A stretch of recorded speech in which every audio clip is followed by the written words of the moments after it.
Hi dear students, आप सबको welcome है स्टार बुक चैनल पे। तो जैसा कि आप लोग को पता है कि हम लोग पढ़ाई कर रहे हैं डाइजेस्टिव सिस्टम के बारे में। और डाइजेस्टिव सिस्टम मिलके बनता है, डाइजेस्टिव सिस्टम दो पार्ट्स मिलकर के बनाता है। एक का नाम है डाइजेस्टिव ट्रैक्ट, या जिसका नाम एलिमेंट्री कैनाल दिया था, जो कि माउथ से स्टार्ट होता था और एनस पे जाके खत्म होता है, जिससे फूड ट्रेवल करता है, ट्यूब लाइक स्ट्रक्चर।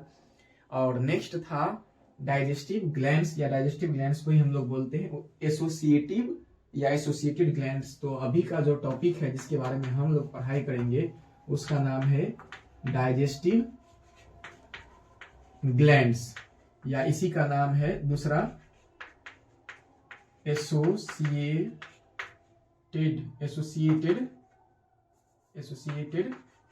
या एसोसिएटिव ग्लैंड्स। और ये डाइजेस्टिव ग्लैंड्स या एसोसिएटेड ग्लैंड्स जो है वो हमें जो क्लास 10th में पढ़ना है वो 5 टाइप्स का है। एक सबसे पहले हम लोग पढ़ेंगे सैलिवरी ग्लैंड्स के बारे में, सैलिवरी ग्लैंड्स के बारे में पढ़ाई करेंगे। और जो नेक्स्ट है वो है गैस्ट्रिक ग्लैंड्स के बारे में पढ़ाई करेंगे, और गैस्ट्रिक ग्लैंड्स के बारे में। और फिर जो नेक्स्ट है वो है पेनक्रियाज के बारे में पढ़ाई करेंगे। फिर नेक्स्ट है लीवर के बारे में पढ़ाई करेंगे। और फिर लास्ट है हमें इंटेस्टाइनल ग्लैंड के बारे में पढ़ाई करेंगे। तो हमें जो पढ़ना है यहाँ पे वो 5 ग्लैंड्स के बारे में पढ़ाई करना है। एक है सैलिवरी ग्लैंड्स, दूसरा है गैस्ट्रिक ग्लैंड्स, तीसरा है पेनक्रियास, चौथा है लीवर, और फिफ्थ है इंटेस्टाइनल ग्लैंड्स। ये पांचों ग्लैंड्स मिल करके जूस रिलीज करता है, कोई एंजाइम्स रिलीज करता है। और ये जूसेस एंजाइम्स जो है वो सारे हमारे द्वारा खाया गया इंटेक किया हुआ फूड्स को इजीली डाइजेस्ट करता है।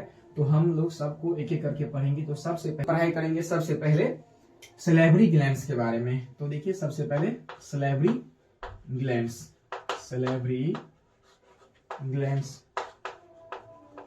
ये सैलिवरी ग्लैंड्स प्रेजेंट होता है हमारे ओरल कैविटी में। सैलिवरी ग्लैंड कहाँ प्रेजेंट होगा? ओरल कैविटी में प्रेजेंट होगा। और ये सैलिवरी ग्लैंड्स होता है 3 टाइप्स के होते हैं सैलिवरी ग्लैंड्स। और वो 3 टाइप्स क्या क्या है? तो सबसे पहले आता है पैरोटिड ग्लैंड, जो कितना होता है? तो नंबर में 2 होता है, यानी 1 पेयर होता है। नेक्स्ट है क्या? तो सब लिंगुअल ग्लैंड्स, और ये भी कितना होगा? तो 2 होता है। और फिर नेक्स्ट है जो जिसके बारे में पढ़ाई करना है उसका नाम है सब मैंडिबुलर ग्लैंड,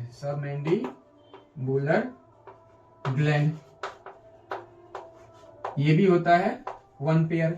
तो there are 3 types of salivary glands, that is parotid glands, sublingual glands and submandibular glands. These 3 types of glands together makes salivary glands. अब ये जो तीनों है, सबसे पहले देखिए इसका लोकेशन क्या है। तो ये जो है वो प्रेजेंट रहता है पैरोटिड ग्लैंड कहाँ पे? तो जो हमारा कान है, ईयर है, और ये जो गाल है इसके यहाँ पे, यानी इसको बोलते हैं near the ear into the cheeks, यानी चिक्स में कान के पास प्रेजेंट रहता है। ये कहाँ प्रेजेंट रहता है? चिक्स में। पैरोटिड ग्लैंड प्रेजेंट रहेगा चिक्स में, नियर द ईयर, यानी कान के पास प्रेजेंट रहता है चिक्स में, यानी यहाँ पर एक इस तरफ और एक इस तरफ, ये दोनों प्रेजेंट रहता है। अब नेक्स्ट में है सबलिंगुअल ग्लैंड भी 1 पेयर होता है। अब सब मीन्स क्या होता है? बिलो, नीचे, और लिंगुआ का मतलब होता है टंग। तो ये जो सबलिंगुअल ग्लैंड है वो बिलो टंग प्रेजेंट रहता है, यानी टंग के जीभ के नीचे प्रेजेंट रहता है। और नेक्स्ट में सब मैंडिबुलर को सब मैक्सिलरी ग्लैंड भी बोलते हैं। इसका दूसरा नाम क्या होता है? सब मैक्सिलरी ग्लैंड्स भी होता है। तो सब मैंडिबुलर ग्लैंड्स का दूसरा नाम क्या है? सब मैक्सिलरी ग्लैंड। और ये कितना होता है? 1 पेयर होता है। और ये प्रेजेंट रहता है हमारे जॉज में। ये जो जॉ है ना, जबड़ा, इसमें यहाँ पर एक इस तरफ और एक इस तरफ यहाँ पे प्रेजेंट होता है। तो हम कह सकते हैं ये प्रेजेंट रहता है बिटवीन द जॉज। जॉज में जबड़ों के बीच में प्रेजेंट रहता है, एक यहाँ और एक यहाँ पे प्रेजेंट रहता है, इसलिए इसको हम लोग बोलते हैं सब मैंडिबुलर। मैंडिबुलर का मतलब होता है नीचे वाला जबड़ा, ठीक है, और मैक्सिलरी का मतलब होता है ऊपर वाला जबड़ा, और सब मींस क्या होता है नीचे। तो ये जॉज में प्रेजेंट रहता है, इसलिए इसको हम लोग बोलते हैं सब मैंडिबुलर या सब मैक्सिलरी ग्लैंड्स बोलते हैं। तो आपने देखा सैलिवरी ग्लैंड्स प्रेजेंट रहता है ओरल कैविटी में, ठीक है, या इसको बकल कैविटी भी बहुत बार बोल देते हैं। और ये 3 टाइप के होते हैं और 3 पेयर होते हैं। तो सबसे फर्स्ट पढ़ेंगे पैरोटिड ग्लैंड्स, जो कि प्रेजेंट रहता है यहाँ पर नियर द ईयर, चिक्स में। दूसरा है सब लिंगुअल ग्लैंड, जो प्रेजेंट रहता है बिलो द टंग। और थर्ड में सब मैंडिबुलर ग्लैंड, जो प्रेजेंट रहता है बिटवीन द जॉज में प्रेजेंट रहता है। अब ये तीनों टाइप का, अब ये जो तीनों टाइप का है, ये तीनों टाइप का जो ग्लैंड्स है, ये तीनों टाइप का जो ग्लैंड्स है, ये तीनों टाइप का ग्लैंड्स प्रोड्यूस करता है, यानी तीनों टाइप को मिलाएंगे, तीनों टाइप को मिलाएंगे तब क्या बनेगा, सैलिवरी ग्लैंड्स। और ये प्रोड्यूस करता है एक जूस जिसका नाम है सलाइवा, यानी सैलिवरी ग्लैंड के द्वारा प्रोड्यूस किया गया जूस का नाम क्या है, सलाइवा। अब इस सलाइवा में क्या रहेगा, तो इस सलाइवा में प्रेजेंट रहता है आपके सिलेबस के अनुसार, क्लास 10 के सिलेबस के अनुसार 3 चीज। एक होगा सैलिवरी एमाइलेज, सलाइवा में क्या प्रेजेंट रहेगा, तो एक एंजाइम प्रेजेंट रहता है जिसका नाम है सैलिवरी एमाइलेज। दूसरा है म्यूकस, और थर्ड में है क्या, वो थर्ड में है लाइसोजोम, नहीं लाइसोजाइम। एक लाइसोजोम होता है जो प्रेजेंट होता है सेल्स में, जिसको सुसाइडल बैग बोलते हैं, वो नहीं है। ये है सलाइवा में जो प्रेजेंट रहता है जूस, उसमें क्या क्या रहता है, तो सैलिवरी एमाइलेज रहता है, म्यूकस रहता है, लाइसोजाइम रहता है। हर क्लास में जाएंगे तो और भी कुछ आपको देखने को मिलेगा जो कि हमें यहाँ पे नहीं पढ़ना है। आप क्लास 10 का पढ़ रहे हैं तो आपको ये इतना काफी है, ठीक है। अब सबसे पहले बात करते हैं हम लोग सैलिवरी एमाइलेज के बारे में। तो सैलिवरी एमाइलेज एक टाइप का एंजाइम है। सैलिवरी एमाइलेज का और भी नाम है, इसका नाम है अल्फा एमाइलेज। सैलिवरी एमाइलेज का दूसरा नाम क्या हुआ, तो अल्फा एमाइलेज नाम होगा, या इसी का थर्ड नेम है टाइलिन, PTYLIN, इसमें P साइलेंट है, इसका नाम है टाइलिन। तो there are 3 names of salivary amylase, that is salivary amylase, alpha amylase and ptyalin. ये 3 नाम होता है, और ये एक तरह का क्या है, एंजाइम है। क्या है, एंजाइम। तो ऑब्वियस सी बात है, जब एंजाइम है तो ये डाइजेशन का काम करेगा। क्वेश्चन है किसका डाइजेशन का, तो ये डाइजेस्ट करता है कार्बोहाइड्रेट को। हम लोग जो कार्बोहाइड्रेट खाते हैं वो मेजर सोर्स कार्बोहाइड्रेट का क्या होता है, तो स्टार्च होता है। स्टार्च का सोर्स क्या है, तो आप रोटी खाएंगे, चावल खाएंगे, आलू खाएंगे, तो ये सब में स्टार्च रहता है। तो जब हम लोग रोटी, आप एक एक्सपेरिमेंट कीजिएगा, आप आज खाना खाएंगे तो रोटी खाइएगा और रोटी को ना 5 मिनट तक चबाइएगा। रोटी खाइएगा, रोटी का बाइट लिए, उसके बाद मतलब सब्जी वगैरह कुछ नहीं लीजिएगा, सिर्फ रोटी लेना है, यानी एक बाइट रोटी लेना है और 5 मिनट तक रोटी को चबाएंगे। तो आप देखेंगे कि कुछ देर के बाद रोटी आपको मीठा मीठा लगने लगेगा, उसका स्वीट टेस्ट होने लगेगा। क्यों, क्योंकि जो रोटी है उसमें प्रेजेंट रहता है स्टार्च। जो आप रोटी खाएंगे उसमें क्या प्रेजेंट रहेगा, स्टार्च, और उस स्टार्च को डाइजेस्ट कर देता है माल्टोज में, ठीक है। स्टार्च का कोई टेस्ट नहीं होता है, जबकि माल्टोज का टेस्ट स्वीट होता है, ठीक है। तो ये जो एंजाइम है सैलिवरी एमाइलेज, ये सैलिवरी एमाइलेज क्या करता है, तो हम लोग जो स्टार्च खाते हैं, रोटी चावल या आलू खाते हैं, तो उसमें जो स्टार्च प्रेजेंट रहता है उस स्टार्च को सैलिवरी एमाइलेज माल्टोज में कन्वर्ट कर देगा। और क्वेश्चन कितना परसेंट स्टार्च को, तो 30% स्टार्च को माल्टोज में कन्वर्ट करने का काम करता है सैलिवरी एमाइलेज, ठीक है। तो आप इसको ध्यान में रखेंगे। अब एक क्वेश्चन सर, कि जो स्टार्च है वो बनता है ग्लूकोज से। स्टार्च किससे बनता है, ग्लूकोज से बनता है।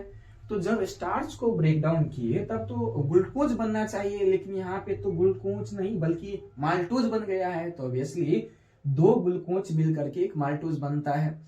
तो हमने जब स्टार्च को ब्रेक डाउन किया तो ग्लूकोज बनना चाहिए, लेकिन नहीं बना। इसका मतलब क्या, स्टार्च का कंप्लीटली ब्रेकडाउन नहीं हुआ है, यानी इनकम्प्लीट ब्रेकडाउन हुआ है। और किसमें हुआ है, तो माल्टोज में। इस माल्टोज को फर्दर आगे एक दूसरा एंजाइम आएंगे माल्टेज, जिसको हम लोग स्मॉल इंटेस्टाइन में पढ़ेंगे, यानी इंटेस्टाइनल ग्लैंड के बारे में पढ़ेंगे, तब वहां पे पढ़ेंगे कि माल्टेज नाम का एंजाइम होता है जो माल्टोज को फिर आगे डाइजेस्ट करता है, तब बनता है 2 ग्लूकोज। तो याद रखिएगा कि जो हम लोग खाते हैं रोटी चावल या आलू खाते हैं और उसको अगर च्युइंग करेंगे, चबाएंगे, तो हमारा सलाइवा मिलेगा और सलाइवा के साथ उसमें क्या मिल जाएगा, सलेवरी एमाइलेज, और उस रोटी चावल या फिर आलू में जो 30% स्टार्च होगा उसको माल्टोज में कन्वर्ट करने का काम करता है सलेवरी एमाइलेज। तो ये हो गया सलेवरी एमाइलेज। और इसका दूसरा नाम भी याद रखिएगा, अल्फा एमाइलेज। इसका तीसरा नाम क्या है, तो टाइलिन। अब नेक्स्ट में है म्यूकस। क्या है, तो म्यूकस। अब म्यूकस क्या काम करता है, तो सबसे पहले है कि हमारे म्यूकस जो है वो प्रोवाइड करता है हमारे माउथ में मॉइस्चर। जो हम लोग का जो माउथ है या ओरल कैविटी है वो मॉइस्चर रहता है। आप हमेशा ना देखेंगे कि मुंह में पानी जैसा रहता है, नमी रहता है, वो कौन प्रोवाइड करता है, म्यूकस। क्यों, क्योंकि अगर नमी नहीं रहेगा तो हम बोल भी नहीं पाएगा। किसी का मुंह सूख जाएगा तो क्या बोल पाएगा, नहीं। क्यों, क्योंकि अगर मुंह पूरी तरह से सूख जाएगा तो हमारा जो टंग है वो स्लीप नहीं कर पाएगा, मूव नहीं कर पाएगा और हम बोल नहीं पाएंगे। तो हमारे माउथ में मॉइस्चर प्रोवाइड करने का काम करता है म्यूकस।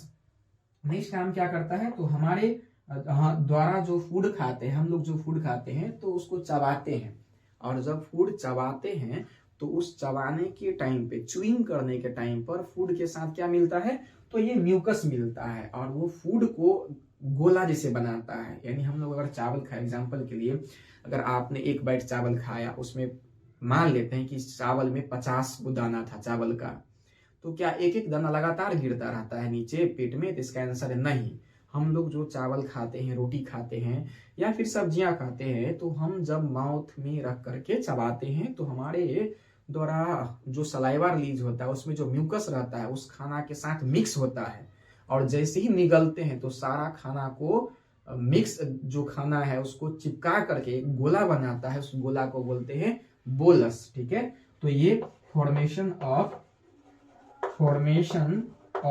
बोलस में, यानी बोलस बनाने में हेल्प करता है, और ये फिर बोलस नीचे जाता है। ठीक है, और ये क्या करता है, तो स्पीच, मतलब स्पीच में डायरेक्टली नहीं कर सकते, मॉइस्चर प्रोवाइड करता है। तो हम मॉइस्चर प्रोवाइड करेगा तो ऑब्वियस सी बात है टंग अच्छा से मूव करेगा तो हम बेहतर तरीका से बोल पाएंगे। और ये बोलस का मतलब बोलस बनाने में हेल्प करता है, फूड को एडहेयर करके, हमारे द्वारा जो खाना खाते हैं उसको एडहेयरिंग मतलब चिपकाते हैं और किस में कन्वर्ट करते हैं, तो फाइनली बोलस बना देता है, और ये बोलस गोला बन के फूड नीचे जाता है, जो कि आगे हम लोग पिछले लेक्चर में पढ़ चुके हैं कि कैसे होता है। अब नेक्स्ट में है लाइसोजाइम। अब लाइसोजाइम भी एक तरह का एंजाइम है, लाइसोजाइम भी एक तरह का क्या है, एंजाइम है, लेकिन ये जो एंजाइम है वो बैक्टीरियोसाइडल एंजाइम है। ठीक है, ये जो एंजाइम क्या है, बैक्टीरियोसाइडल है, मींस क्या, हम लोग जो फूड खाते हैं ना, वो फूड के अंदर बहुत सारे माइक्रोब्स प्रेजेंट रहता है, सूक्ष्म जीव प्रेजेंट रहता है, कीटाणु जीवाणु सब प्रेजेंट रहता है। ठीक है, और ये कीटाणु सब जाएगा, यानी माइक्रोब सब, बैक्टीरिया सब जाएगा हमारी बॉडी के अंदर फूड के साथ, तो हमारे बॉडी को बहुत ज्यादा नुकसान पहुंचा सकता है। इसलिए सलाइवा जब मिक्स होता है फूड में, तो फूड में जो भी बैक्टीरिया सब प्रेजेंट रहता है उस बैक्टीरिया को किल करने का काम करता है लाइसोजाइम। तो क्वेश्चन है कि सर हम लोग जो इतना बीमार होते हैं वो बैक्टीरिया के वजह से होते हैं, तो लाइसोजाइम तो किल कर देता है, तो फिर कैसे बीमार हो जाते हैं। तो याद रखिएगा सारे टाइप के बैक्टीरिया को या जितने भी माइक्रोब्स है उसको नहीं किल कर पाता है लाइसोजाइम। ठीक है, तो इसलिए लाइसोजाइम ऑब्वियस ही बात है बैक्टीरिया को किल करता है, माइक्रोब्स को किल करता है, लेकिन 100% तो नहीं किल कर पाता है। तो फूड के साथ जो बैक्टीरिया आते हैं उसको किल करने का काम करता है लाइसोजाइम। ठीक है, और ये लाइसोजाइम देखेंगे आप, इसको प्रैक्टिकली भी देखेंगे तो हमारे माउथ में जल्दी घाव नहीं होता है। आप अपने ऊपर याद करेंगे, आपको मुंह में कभी घाव हुआ होगा क्या, अगर हुआ भी होगा कब तो कोई ठीक नहीं है, और याद भी नहीं होगा, और बहुत ही जल्दी ठीक हो जाता है। तो क्यों, क्योंकि हमारे माउथ में बैक्टीरिया सब जो ग्रो करता है उसको किल कर देता है लाइसोजाइम। कुत्ता सब जो होता है, जानवर सब होता है, जितने भी जानवर होते हैं उसको कहा जाता है कि जानवर घाव से तभी मरते हैं जब उसका जीव नहीं पहुंच पाता है घाव के पास। जैसे कुत्ता के डॉग सब जो है उसके सर में चोट लग गया, घाव हो गया, पीठ पर हो गया, तो उन जगहों पे उसका टंग नहीं पहुंच पाता है। लेकिन एग्जाम्पल के लिए अगर कुत्ता के पैर में घाव हो गया, लेग में अगर घाव हो जाएगा तो कुत्ता बार बार घाव को चाटता है, जैसे ही घाव को बार बार चाटेगा तो उसके ऊपर सलाइवा लगेगा, और सलाइवा लगेगा तो सलाइवा के अंदर लाइसोजाइम प्रेजेंट रहेगा और उस घाव में प्रेजेंट सारे बैक्टीरिया को लाइसोजाइम किल कर देगा, जिसकी वजह से घाव इजीली ठीक हो जाता है। बड़ा से बड़ा घाव अपने आप ठीक हो जाता है। हमारे बॉडी में ये क्षमता होता है कि घाव को भर सके, ठीक कर सके। बस कंडीशन एक ही है कि उसके अंदर कोई भी बैक्टीरिया ग्रो नहीं होनी चाहिए। जितने भी डॉक्टर्स घाव का दवा देते हैं या ऑपरेशन करते हैं तो उसमें सबसे जो बड़ा दवाई होता है, स्ट्रॉन्ग जो मेडिसिन होता है, वो एंटीबायोटिक होता है। कोई भी कुछ भी हो जाए लेकिन घाव के अंदर बैक्टीरिया ग्रो नहीं करना चाहिए। अगर घाव के अंदर बैक्टीरिया ग्रो नहीं करता है तो बड़े से बड़े घाव आसानी से और इजीली अपने आप ठीक कर सकता है। हमारा बॉडी यहाँ से यहाँ तक अगर चीर देंगे ब्लेड से, और अगर इस घाव के अंदर कोई भी बैक्टीरिया ग्रो नहीं करेगा तो हमारा बॉडी अपने आप सेल्फ हीलिंग के थ्रू घाव को भर देगा। ठीक है, तो ये था सलेवरी ग्लैंड्स के बारे में। इतना इंफॉर्मेशन आप इनको याद रखेंगे। अब नेक्स्ट हम लोग पढ़ाई करेंगे गैस्ट्रिक ग्लैंड के बारे में। इसको मैं मिटा देता हूं। अब नेक्स्ट पढ़ाई करते हैं। अब नेक्स्ट गैस्ट्रिक ग्लैंड।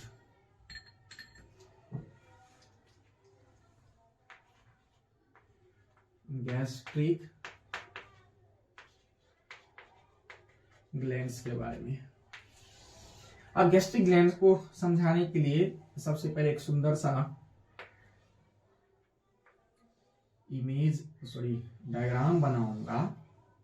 ये रहा एक अच्छा सा डायग्राम। ठीक है, अगर आप देखेंगे तो इस पार्ट का नाम आपको पता होगा। ये जो पार्ट है इसको हम लोग बोलते हैं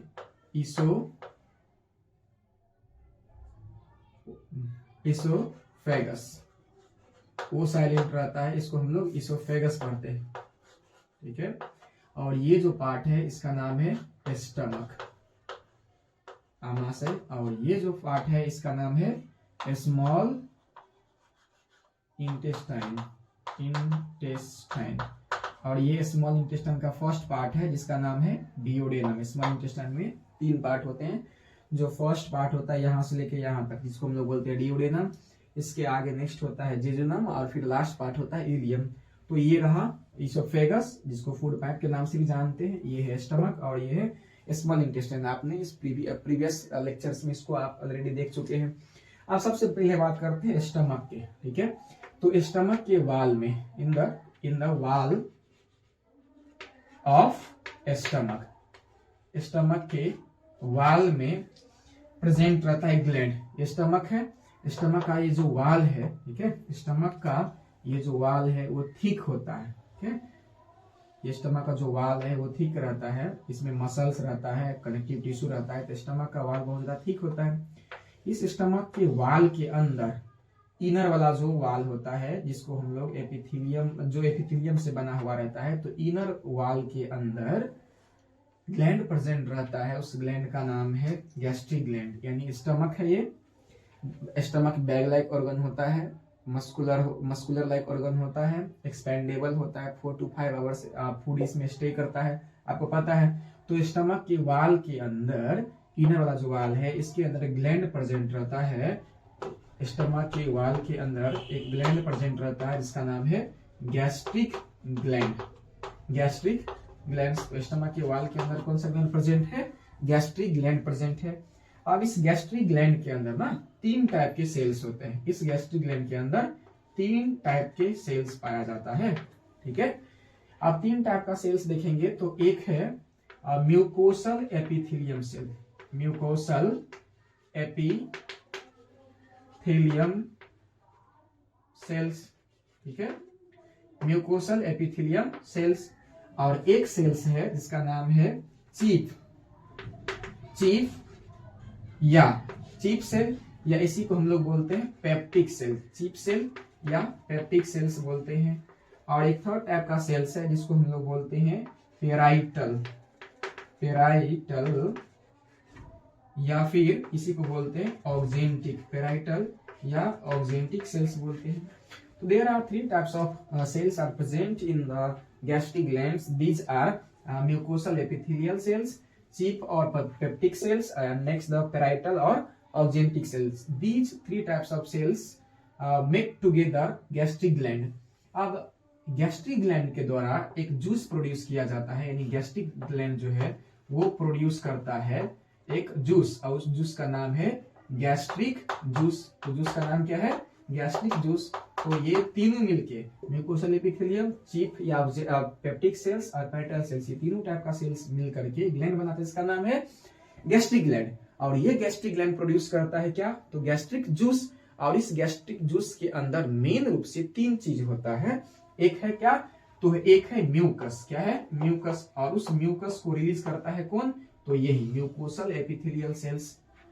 दूसरा है क्या? चीफ या पेप्टिक सेल्स, और ये रिलीज करता है पेप्सिन। ये रिलीज करता है पेप्सिन, पेप्सिन, ठीक है, एंजाइम। और नेक्स्ट में है, एक मिनट, और तो ये चीफ या पेप्टिक सेल्स ये रिलीज करता है पेप्सिन। और नेक्स्ट में पैराइटल या ऑक्जेंटिक सेल ये रिलीज करता है एक स्ट्रॉन्ग एसिड जिसका नाम है HCl।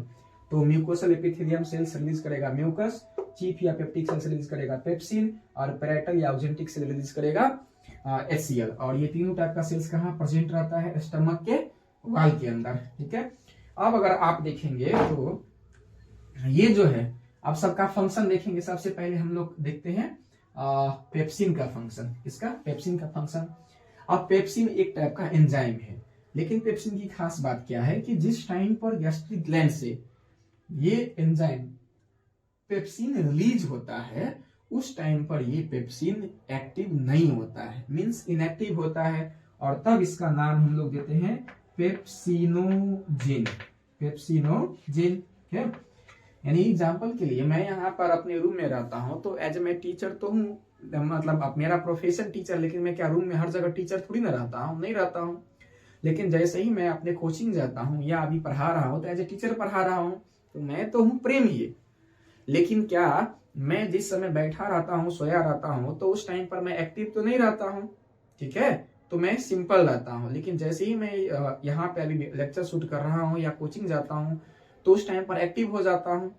तो मेरा नाम क्या है? अभी टीचर पर घर में रहूंगा तो टीचर कहलाऊंगा नहीं, लेकिन जैसे ही पढ़ाने लगूंगा तो क्या कहलाऊंगा? टीचर। लेकिन हूं तो मैं प्रेमी ना। वैसे ही जिस समय रिलीज होता है पेप्सिन गैस्ट्रिक ग्लैंड के द्वारा, उस टाइम पर वो इनएक्टिव होता है, इनएक्टिव होता है। और उस इनएक्टिव पेप्सिनोजेन को हम लोग नाम देते हैं, उस इनएक्टिव एंजाइम को नाम देते हैं पेप्सिनोजेन। और उस पेप्सिनोजेन को एक्टिवेट करता है कौन? तो वो एक्टिवेट करता है HCl। यानी HCl जो है, ये HCl जो स्ट्रॉन्ग एसिड है, हाइड्रोक्लोरिक एसिड, ये स्टमक में रिलीज होता है, जिसके कारण से स्टमक का pH हो जाता है 1.8। स्टमक का pH कितना हो जाएगा? 1.8 हो जाएगा, जिसकी वजह से ये जो स्टमक का जो सराउंड मीडियम है, इन्वायरमेंट है, वो हो जाता है एसिडिक। और एसिडिक इन्वायरमेंट में जैसे ही पेप्सिनोजेन आएगा, तो ये कन्वर्ट हो जाएगा किसमें? पेप्सिन में, यानी एक्टिव हो जाएगा। और कन्वर्ट किसमें हो जाएगा? पेप्सिन में कन्वर्ट हो जाएगा। अब ये जैसे ही पेप्सिनोजेन से पेप्सिन में कन्वर्ट हो जाएगा, तो क्या ये रुका रहेगा? नहीं भाई, जिस काम के लिए आया है वो काम करेगा। और वो क्या काम करेगा? तो हम लोग जो प्रोटीन्स खाते हैं, हम लोग जो प्रोटीन्स खाते हैं, उस प्रोटीन्स को डाइजेस्ट करता है पेप्सिन। हमारे द्वारा खाया गया प्रोटीन्स को डाइजेस्ट करता है पेप्सिन। किसमें? तो डाइजेस्ट करता है प्रोटीएज में, या फिर डाइजेस्ट करेगा पेप्टॉन्स में, या फिर डाइजेस्ट करेगा पेप्टाइड्स में। इसमें पेप्टाइड्स में। तो ये जो प्रोटीन्स है उसको पेप्सिन डाइजेस्ट करता है प्रोटीएज, पेप्टॉन्स या पेप्टाइड्स में। अब क्वेश्चन है कि सर ये जो प्रोटीन है वो तो बनता है अमाइनो एसिड से, तो ऑब्वियसली जब पेप्सिन इसको डाइजेस्ट किया है तो हमें यहाँ पर जो प्रोडक्ट मिलना चाहिए वो अमाइनो एसिड मिलना चाहिए। लेकिन हमें अमाइनो एसिड के बजाय प्रोटीएज, पेप्टॉन्स और पेप्टाइड्स मिला है। ऐसे क्यों? तो याद रखना बच्चे कि ये जो प्रोटीन्स है उसको डाइजेस्ट करता है पेप्सिन, लेकिन कंप्लीटली डाइजेस्ट नहीं कर पाता है, मतलब पार्शियल डाइजेशन करता है, पूरी तरह से ब्रेक डाउन नहीं कर पाता है, जिसकी वजह से प्रोटीएज, पेप्टॉन्स और पेप्टाइड्स बनता है। प्रोटीएज, पेप्टॉन्स और पेप्टाइड्स को हम लोग बोलते हैं पार्शियली डाइजेस्टेड प्रोटीन। पार्शियली मतलब आधा अधूरा, आंशिक रूप से, ठीक है। और प्रोटीन्स तो है, तो आधा अधूरा डाइजेस्टेड प्रोटीन से, इसलिए इसको हम लोग पार्शियली डाइजेस्टेड प्रोटीन्स बोलते हैं। अब क्वेश्चन है सर इसका फिर आगे कैसे डाइजेशन होगा, तो फिर हम लोग आगे इंटेस्टिनल ग्लैंड देखेंगे, तो उस टाइम पर बात करेंगे, ठीक है। अब नेक्स्ट में है क्या, तो है पेप्सिन का काम हो गया। अब है HCl, तो HCl का काम देखेंगे तो सबसे पहली बात है कि अगर HCl का फंक्शन देखेंगे HCl, तो HCl का काम क्या है, तो एक है killing of microbes, killing of microbes. जो हम लोग फूड इनटेक करते हैं उस फूड में बहुत सारे माइक्रोब्स होते हैं जो हमारे बॉडी को नुकसान कर सकता है, हमें बीमार कर सकता है, तो उस माइक्रोब्स को किल करने का काम कौन करता है, HCl, फर्स्ट काम।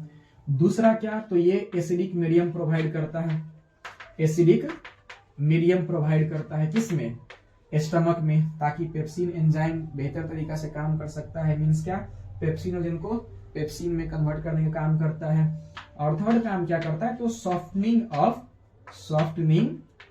Of food. जो हम लोग हार्ड फूड खाते हैं, जैसे कभी मांस खाते हैं, चिकन वगैरह खाते हैं, मटन खाते हैं, तो उसमें जो मसल्स होते हैं, कभी कभी बोन्स होता है, वो बहुत ज्यादा हार्ड होता है, तो उस हार्ड बोन्स को या हार्ड फूड को सॉफ्ट फूड करने का काम कौन करता है, तो HCl। तो HCl का काम क्या हो गया, किलिंग ऑफ माइक्रोब्स, फूड के साथ आने वाले बैक्टीरिया को किल करना। दूसरा, तो एसिडिक मीडियम को क्रिएट करना ताकि पेप्सिनोजेन कन्वर्ट हो जाए किसमें, पेप्सिन में। और थर्ड, सॉफ्टनिंग ऑफ फूड, यानी हम जो फूड खाते हैं वो हार्ड होता है, उस हार्ड फूड को सॉफ्ट फूड में कन्वर्ट करने का काम करता है। अब नेक्स्ट में है क्या, तो है म्यूकस। अब बच्चे ये जो स्टमक है उसका पीएच कितना हो जाता है, तो 1.8, यानी जो एसिडिक मीडियम है वो बहुत ज्यादा हो जाता है, बहुत ज्यादा एसिडिक मीडियम है। इतना एसिडिक मीडियम होता है कि अगर हमारे हाथ पे जाएगा तो ये HCl जो है वो हमारे हाथ की स्किन को डैमेज कर सकता है, बर्न कर सकता है, जला सकता है। लेकिन ये स्टमक के वाल को क्यों नहीं जलाता है, क्यों नहीं डैमेज करता है, तो उसको बचाने के लिए देवमानुष की तरह आता है कौन, म्यूकस। यानी गैस्ट्रिक ग्लैंड इस म्यूकस को रिलीज करते रहता है लगातार लगातार लगातार, जिसकी वजह से म्यूकस का कोटिंग हो जाता है स्टमक के वाल के ऊपर, म्यूकस का कोटिंग हो जाता है स्टमक के वाल के ऊपर, जिसके कारण से HCl हाइड्रोक्लोरिक एसिड स्टमक के वाल के कांटेक्ट में नहीं आ पाता है और इस तरह से स्टमक के वाल को डैमेज होने से बचा लेता है हाईली एसिडिक इफेक्ट से, ठीक है। तो इस प्रकार से आपने देखा पेप्सिन के बारे में। अब एक चीज और है, और वो है रेनिन, ठीक है, RENNIN, सिंगल एन लिखेंगे फिर गड़बड़ हो जाएगा कि वो हार्मोन है। एक एंजाइम है रेनिन, ये एंजाइम बच्चों में रिलीज होता है। जब छोटे बच्चे होते हैं, नन्हे मुन्ने बच्चे होते हैं, इन्फेंट्स होते हैं, वो उस टाइम पे मिल्क को ज्यादा कंजम्पशन करते हैं, तो उस टाइम पर मिल्क को डाइजेस्ट करने के लिए एक स्पेशल एंजाइम रिलीज किया जाता है बच्चों में, और उस एंजाइम का नाम है रेनिन। तो रेनिन क्या करता है, तो मिल्क प्रोटीन, रेनिन में क्या करता है, तो मिल्क एक प्रोटीन होता है कैजिन, मिल्क में जो एक प्रोटीन होता है इसका नाम है कैजिन। इस प्रोटीन का नाम क्या है, मिल्क प्रोटीन। तो मिल्क में जो प्रोटीन एक पाया जाता है इसका नाम क्या है, कैजिन। इस कैजिन को रेनिन नाम का एंजाइम किसमें कन्वर्ट कर देगा, तो पैराकैजिन में कन्वर्ट कर देगा, किसमें, पैराकैजिन में। और इस प्रकार से मिल्क प्रोटीन को डाइजेस्ट कर देता है। जैसे जैसे एज बढ़ते जाता है, जैसे जैसे हम लोग यंग होते जाते हैं, वैसे वैसे रेनिन का जो अमाउंट है वो धीरे धीरे धीमे डिक्रीज होने लगता है और एक टाइम पर ये आकर के खत्म हो जाता है। तो ये सारा था गैस्ट्रिक ग्लैंड से रिलेटेड चीजें। अगर आपको कोई भी चीज समझ में नहीं आई है तो आप कमेंट में क्वेश्चन हमसे कर सकते हैं, मैं उसको ऑब्वियसली जवाब दूंगा, ठीक है। तो ये था गैस्ट्रिक ग्लैंड के बारे में। आप इसको स्क्रीनशॉट ले सकते हैं या फिर आप अपने नोट्स में इसको कॉपी कर सकते हैं, ठीक है। मिटाओ इसको, लीजिए आप इसको स्क्रीनशॉट ले लीजिए या फिर वीडियो को पॉज करके आप बना सकते हैं, लिख सकते हैं।